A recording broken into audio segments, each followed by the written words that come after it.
Bonjour chers camarades boursicoteurs, j'espère que vous allez bien. Le Canada est sur les dents. La Banque du Canada et Tiff Maclean sont aussi sur les dents parce que Tiff Maclean doit prendre une décision de politique monétaire la semaine prochaine et qu'on est à l'orée de voir peut-être certains tarifs être imposés par les États-Unis sur le Canada. La semaine dernière, je vous ai parlé de la potentielle décision de politique monétaire qui sera prise la semaine prochaine par la Réserve fédérale américaine parce que oui, les deux banques centrales vont annoncer mercredi prochain leur décision de politique monétaire. Pour la Fed, je vous ai dit qu'elle risque fort bien de maintenir son taux directeur et de stopper les baisses de taux pour les prochaines rencontres du FOMC pour essentiellement trois raisons, c'est-à-dire que l'inflation est en train de réaccélérer aux États-Unis, que le marché de l'emploi se comporte très bien et que l'économie américaine tient bon. Qu'en est-il pour la Banque du Canada? Que nous réserve Tiff Maclean la semaine prochaine? Parce que ça va avoir des conséquences assez importantes, notamment du côté du dollar canadien que je vais aborder en fin de vidéo. Alors, accrochez-vous, je vous explique tout de suite mon analyse et je peux même vous dire tout de suite ce que je pense personnellement de ce qui va arriver la semaine prochaine, c'est-à-dire que la Banque du Canada va abaisser son taux directeur de 25 points de base. Alors, je vous explique tout ça. Mais avant de commencer, je vous demanderai simplement de vous abonner à la chaîne pour tous ceux qui ne l'ont pas déjà fait. Simplement cliquez sur le bouton s'abonner tout juste sous la vidéo. Alors c'est parti! Essentiellement, on va voir dans cette vidéo le plus récent sondage sur les entreprises et les consommateurs au Canada qui a été publié sur le site de la Banque du Canada. Et ensuite, je vous explique la position de la Banque du Canada à la lumière de ces données économiques. Donc, commençons par les entreprises au pays. Comment se comportent-elles actuellement? Alors, les entreprises se portent mieux qu'elles se portaient. Si vous regardez, par exemple, l'indice des ventes ou l'indicateur des ventes futures au pays, il est en train de se relever. Historiquement, il passe sous zéro lorsqu'on est en récession. Il a passé brièvement sous zéro à la fin de 2023. On a eu peur justement qu'une récession s'installe au pays. Ça n'a pas été le cas. Et là, l'indicateur des ventes futures remonte. Donc, ça nous indique que les conditions financières du côté des entreprises, les conditions commerciales sont beaucoup mieux qu'elles l'étaient ou s'annoncent beaucoup mieux qu'elle l'était. Un autre indice qui témoigne de la confiance qu'ont les entreprises canadiennes dans l'économie, eh bien, c'est les intentions des entreprises d'investir au cours des 12 prochains mois au Canada. Donc, on voit que cet indice remonte la pente aussi. Donc, ce n'est pas étranger, certainement, au fait que les taux d'intérêt ont baissé beaucoup au Canada au cours des derniers mois. Ensuite de ça, du côté du marché de l'emploi, les entreprises aiment beaucoup mieux le marché de l'emploi actuel que le marché d'emploi d'il y a quelques mois. Si vous regardez en 2022, pratiquement toutes les entreprises avaient de la difficulté à embaucher de la main-d'œuvre. Une bonne partie des entreprises, si ce n'est pas la moitié d'entre elles, étaient en condition de pénurie de main-d'œuvre. Alors là, on n'est plus là du tout au pays avec les entreprises. En fait, les pénuries de main-d'œuvre, elles sont derrière nous et les difficultés d'embauche, elles sont largement derrière nous. Donc, c'est une minorité d'entreprises maintenant qui mentionnent avoir de la difficulté à embaucher le personnel nécessaire pour faire rouler leur business. Si on continue du côté des intentions d'embauche, eh bien, elles demeurent faibles. C'est-à-dire que les entreprises, on a un plus grand nombre d'entreprises qui mentionnent que le nombre d'employés d'ici 12 mois, au cours des 12 prochains mois, au sein de leur entreprise va être légèrement moins élevé. Donc, ça dénote des potentielles mises à pied, mais ça dénote aussi que les entreprises ont l'intention de moins embaucher parce que le pourcentage d'entreprises qui dit que le nombre d'employés au sein de leur entreprise va être légèrement plus élevé, eh bien, il se maintient, il n'augmente pas, et significativement plus élevé, eh bien, ça diminue. Donc, finalement, moins d'embauche et de potentielles mises à pied. Maintenant, du côté des prix, ça s'améliore. Les entreprises, que ce soit dans des perspectives d'1 an, 2 ans ou 5 ans, voient toute l'inflation retourner à l'intérieur de la cible de la Banque du Canada de 2 à 3 %. Donc, si on résume du côté des entreprises, les ventes, ça s'améliore. La confiance des entreprises s'améliore comme on le vu avec les perspectives d'investissement.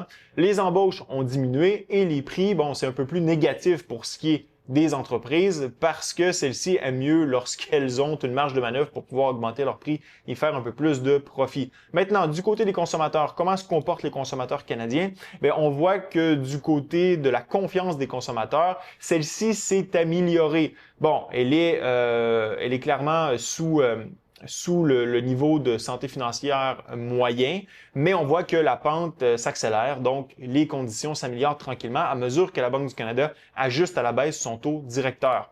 Un autre indicateur ici qui nous démontre que de moins en moins de ménages ont l'intention de réduire leurs dépenses. Clairement, on n'est pas si loin des sommets atteints au cours de 2023, mais c'est un indicateur que la pression financière sur les ménages canadiens, elle est moins importante qu'elle l'était il y a quelques semaines, quelques mois. Donc, une amélioration de ce côté-là. Maintenant, le marché du travail, on l'a vu du côté des entreprises qui ont l'intention de moins embaucher et peut-être même faire certaines mises à pied. Eh bien, tout cela se reflète du côté du marché de l'emploi pour ce qui est des consommateurs. Les consommateurs canadiens trouvent que le marché du travail est plus complexe qu'il l'était précédemment. Donc, probabilité de perdre un emploi sont plus élevées et probabilité de trouver un emploi, ben, elles sont plus basses. Donc, on voit ici que l'indicateur, l'indice du marché du travail diminue. Ça nous indique que les conditions d'embauche sont plus difficiles pour les travailleurs canadiens.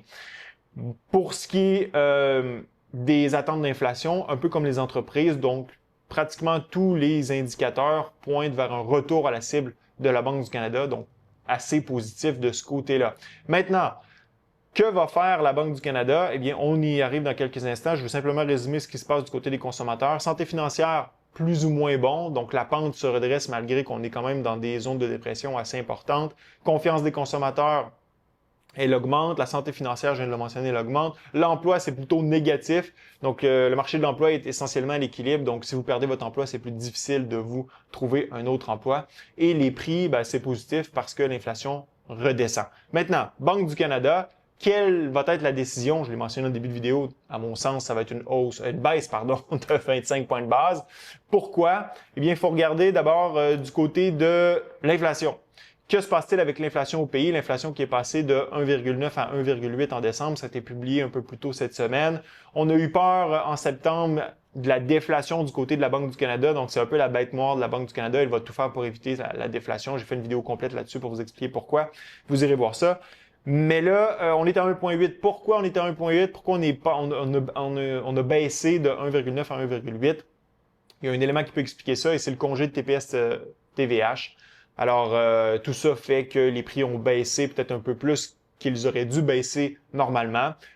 Malgré tout, on est quand même en bas de la cible de 2% de la Banque du Canada. Et c'est quelque chose auquel s'attendait la Banque du Canada. Si vous allez voir son plus récent communiqué de presse lors de la décision précédente. Donc, le congé TPS fera diminuer l'inflation temporairement, mais cette baisse sera inversée lorsque la taxe commencera à être perçue. Donc, je pense pas que la Banque du Canada va réagir là-dessus, mais la Banque du Canada va quand même garder à l'œil l'inflation parce que sa cible est de 2%, puis là, ben, tranquillement, on tente à tomber en dessous du 2%. Donc, ça invite la Banque du Canada à baisser son taux directeur de 25 points de base supplémentaires pour stabiliser l'inflation à l'intérieur de la fourchette et non pas à l'extérieur de celle-ci, surtout pas à la baisse. Du moins, ce n'est pas ce qu'elle veut. Du côté des données fondamentales de l'inflation, on est à 2, 2,4, 2,5.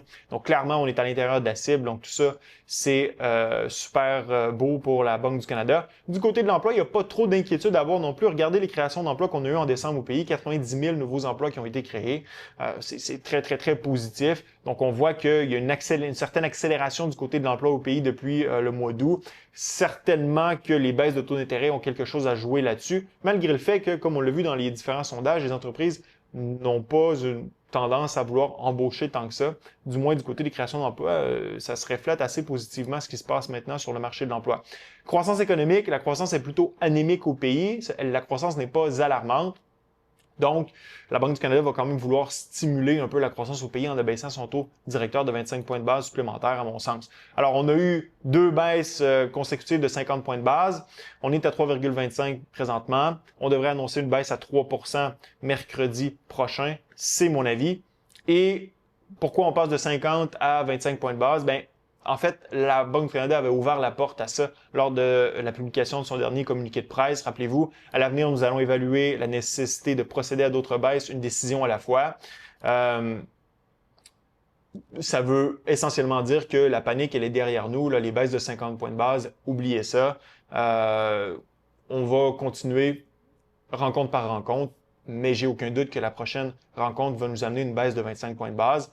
Surtout à l'orée de potentiels tarifs qui vont nous être imposés par notre ami Donald Trump. Donc, peut-être à partir du 1er février, a-t-il lancé durant une conférence de presse. Tout ça reste à voir.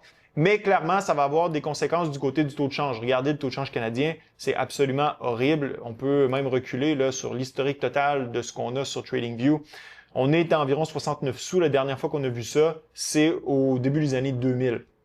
Donc, pour tous ceux qui s'en vont en Floride, là, les snowbirds, etc., là, vous voyez pas vraiment ce qui se passe sur mon écran, je m'en excuse. Peut-être que si je mets ça comme ça va être un peu plus visible. Alors, vous le voyez ici, le 69 sous. Puis, si on amène ça un peu plus loin, là, vous vous rendez compte que la dernière fois, comme je viens de le mentionner, c'était dans les années 2000. Qu'est-ce qui se passe? On a une crise politique interne au Canada parce qu'il y a personne au gouvernail qui tient le gouvernail là, du navire canadien. Parce que Justin Trudeau a annoncé sa démission, puis essentiellement, il a perdu toute crédibilité. Donc, ce gouvernement-là est en attente de remplacement. Il y a des élections qui s'en viennent. Bref, on va appeler ça une crise de politique interne. On a une crise géopolitique parce qu'il y a la menace d'avoir de potentiels tarifs du côté des États-Unis, donc les États-Unis qui imposent des tarifs aux produits importés canadiens. Et troisièmement, on a le différentiel de taux d'intérêt entre la Banque du Canada, qui doit soutenir une économie qui est plus faible que celle des États-Unis, qui soutient une économie qui a plus besoin de soutien, parce que la Réserve fédérale américaine est sur le point de nous annoncer un arrêt des baisses de taux d'intérêt. Donc, ça crée un différentiel de taux d'intérêt beaucoup plus important. Le dollar canadien est moins attrayant que le dollar américain. Baisse du dollar canadien. Alors là, on n'a pas fini de souffrir du côté du taux de change. Malheureusement, ça fait abaisser notre pouvoir d'achat, surtout pour tout ce qui vient des États-Unis, donc tout ce qu'on importe du côté des États-Unis. Voilà, notre dollar canadien vaut moins. Le peso canadien, comme on l'appelle affectueusement, perd de plus en plus de valeur. Il va falloir qu'effectivement, ces trois éléments-là, les trois éléments que je viens de vous mentionner, crise politique interne, crise géopolitique, puis écart de taux d'intérêt, se stabilisent là, pour qu'on voit le dollar canadien reprendre un petit peu de vigueur. D'ici là, attendez-vous à ce que le dollar canadien continue de chuter pour potentiellement aller s'asseoir sur le 68 sous. Là, c'est le niveau que j'ai à l'œil présentement. Pardon. Alors maintenant, en terminant, je veux savoir dans la zone commentaire si vous vous attendez, comme moi, à ce que la Fed annonce la semaine prochaine un arrêt des baisses de taux d'intérêt et que la Banque du Canada annonce une baisse de 25 points de base. Ce fut un plaisir d'être avec vous. À la prochaine.